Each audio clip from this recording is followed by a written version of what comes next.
que para mí es muy emocionante compartir con ustedes este premio Ingeniero del Año en Asturias.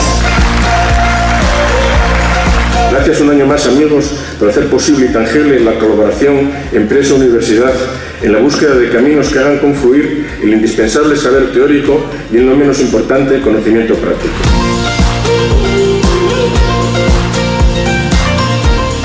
Para terminar, quisiera dar gracias a todos los que me habéis acompañado en este, para mí, apasionante viaje vital, y a aquellos que habéis tenido a bien reconocer el trabajo de un ingeniero nacido en el barrio de la Argañosa de Oviedo. Muchas gracias. Las personas han sido la clave.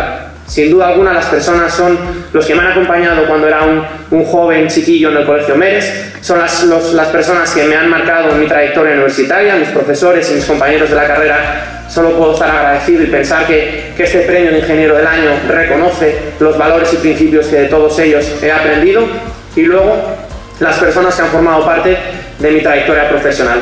Cierro con eso, cierro con esa lección, con ese pequeño aprendizaje que he tenido en mi vida, e insistir una vez más lo agradecido que estoy, porque no os imagináis la felicidad que siento y que estoy tan contento de compartir aquí con todos vosotros. Muchísimas gracias.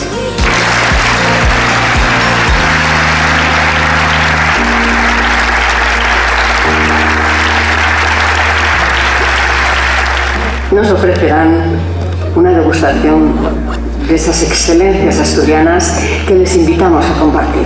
Muchísimas gracias a todos por su atención y hasta el año que viene. Gracias.